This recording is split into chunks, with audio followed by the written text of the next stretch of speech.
अपने चंचल मन को एवं चंचल उपयोग को स्थिर करने के लिए जनवाणी माता के माध्यम से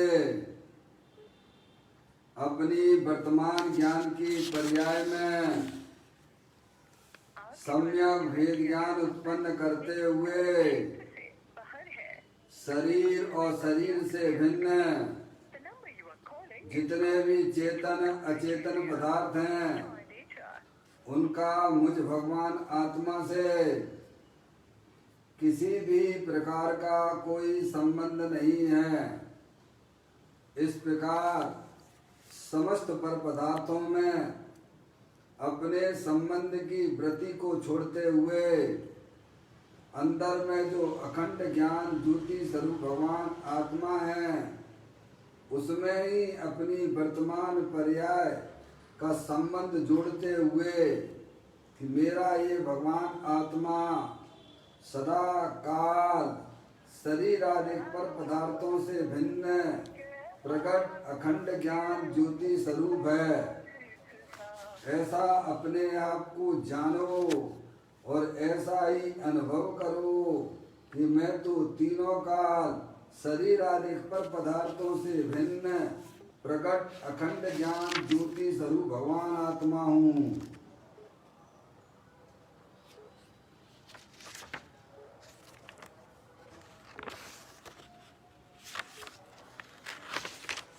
आपके द्वारा डायल किया गया नंबर नेटवर्क कवरेज क्षेत्र से बाहर है।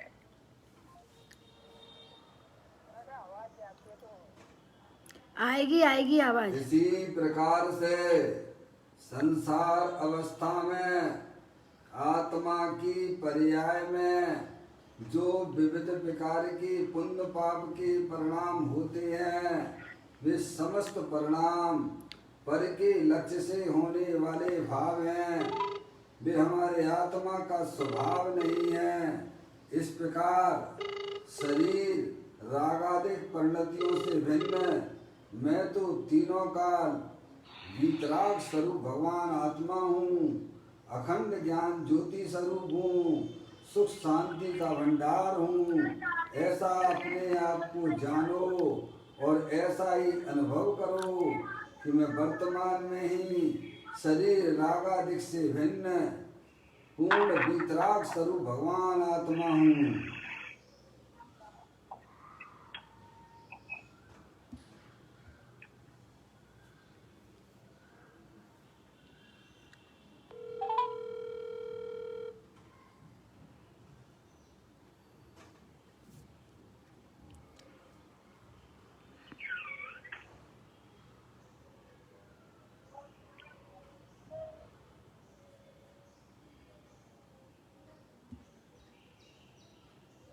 इसी प्रकार से संसार अवस्था में आत्मा की पर्याय में जो पर के लक्ष्य से होने वाला ज्ञान है, परलक्षी ज्ञान भी हमारे आत्मा का स्वभाव नहीं है, वह तो इंद्रिय जनित ज्ञान है। इस प्रकार आपके द्वारा डायल किया गया नंबर नेटवर्क कवरेज क्षेत्र एकत्व बुद्धि, ममत्व बुद्धि, कर्तृत्व बुद्धि, भोक्तृत्व बुद्धि तथा वह परलक्षी ज्ञान की ज्ञाता बुद्धि को भी छोड़ते हुए कि मेरा ये भगवान आत्मा शरीर रागादिक और परलक्षी ज्ञान की पर्याय से भी भिन्न एकमात्र अखंड ज्ञान ज्योति स्वरूप है। ऐसा अपने आप को जानो और ऐसा ही अनुभव करो कि मैं वर्तमान में ही शरीर रागादिक और परलक्षी ज्ञान की पर्याय से भी भिन्न एकमात्र अखंड ज्ञान ज्योति स्वरूप भगवान आत्मा हूँ।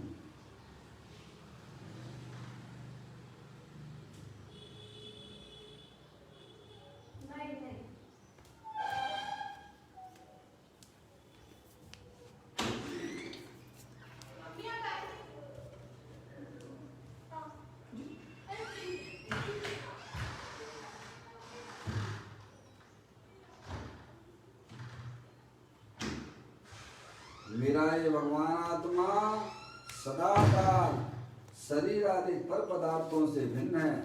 मेरे भगवान आत्मा में शरीर आदि पर पदार्थों का प्रवेश नहीं होता है। मेरे भगवान आत्मा में रागादिक परिणतियों का भी प्रवेश नहीं होता है।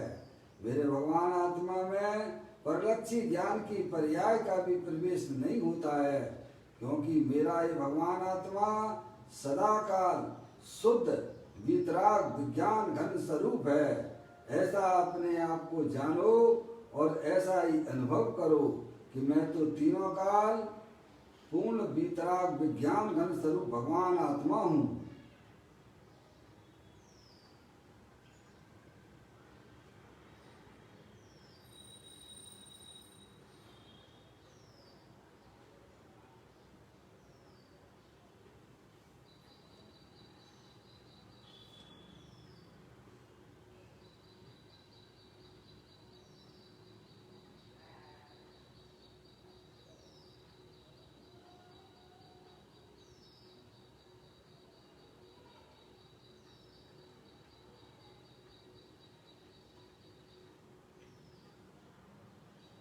द्रव्य कर्म भाव कर्म नौ कर्म रहित शुद्धात्म स्वरूपो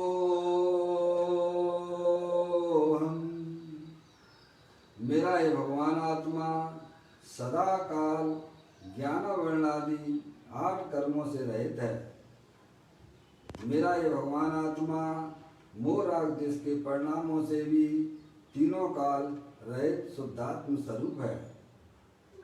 मेरा ये भगवान आत्मा शरीर आदि 9 कर्मों से भी तीनों काल रहित शुद्धात्म स्वरूप है। इस प्रकार द्रव्य कर्म भाव कर्म 9 कर्म रहित मैं तो एकमात्र परम पवित्र शुद्धात्मा हूँ। ऐसा अपने आप को जानो और ऐसा ही अनुभव करो कि मैं इस विश्व में एकमात्र परम पवित्र शुद्धात्मा ही हूँ।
द्रव्य दृष्टि जनेश्वर और पर्याय दृष्टि जनेश्वर की चर्चा हम और आप यहाँ पर ग्रंथ के माध्यम से कर रहे हैं।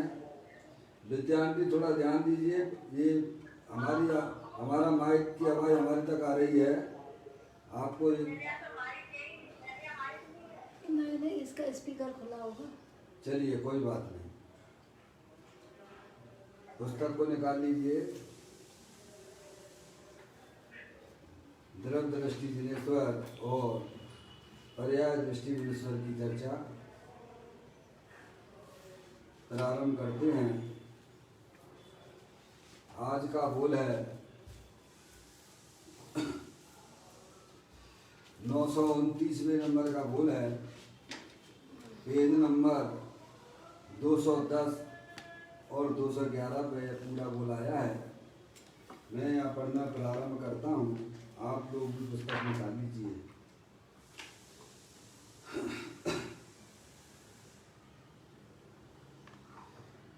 देव मंदिर में ज्ञान आनंद आदि अनंत गुण शोभा युक्त चैतन्य देव विराजता है। अंतर सम्यक दर्शन में जिसे उसकी महिमा आई, उसे बाय ठाट बाट की समूह शरण देखे तो उसकी भी महिमा नहीं आती। समूह शरण अर्थात श्री जैन भगवान की धर्म सभा, जहाँ 100 इंद्र राज आदि मनुष्य सिंह बाघ आदि पशु भगवान की दिव्य वाणी श्रवण करने आते हैं।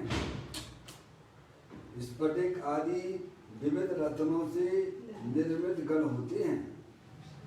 मध्य में 3 पीठिकाएं, उन पर गंधकुटी रत्नों का सिंहासन तथा लाखों पंखुड़ियों वाला कमल होता है। वहाँ भगवान अंतरिक्ष विराजते हैं, परंतु यह तो बाहर की शोभा है। अंतर में जिसे भगवान आत्मा की महिमा आई, उसे किसी बाह्य वस्तु की महिमा नहीं आती।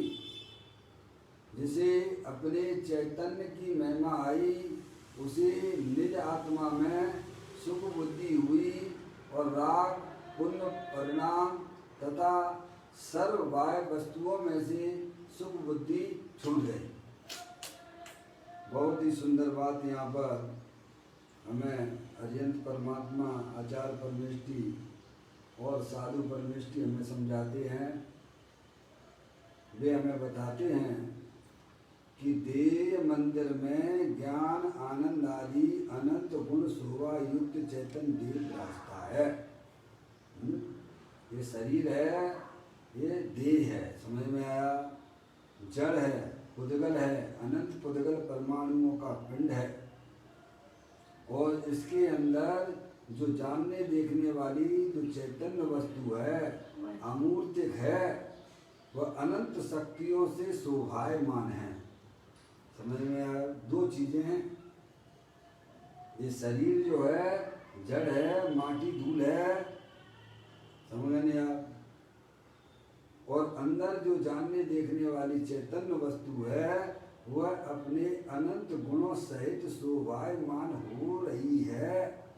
वो सिद्ध भगवान जैसी है। क्या भाई साहब?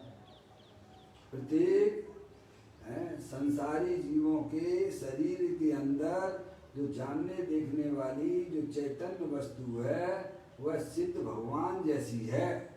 समझ रहे आप? लेकिन समस्या ये है कि हम इस देह को मंदिर समझें और अंदर भगवान आत्मा विराजमान है, तो सारी समस्याएं आपकी सॉल्व हो जाएंगी। लेकिन हम देह को मंदिर कहाँ समझते हैं भाई साहब?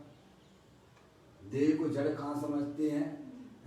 मंदिर में आप जाते हो, मंदिर में जाते हो आप, मंदिर में चूंकि भगवान विराजमान है, समझ में आया? मंदिर में भगवान अरिहंत परमात्मा की प्रतिमा विराजमान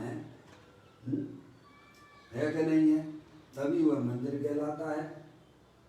क्या मंदिर में भगवान के दर्शन करते समय क्या आपके परिणामों में पाप का परिणाम आता है क्या?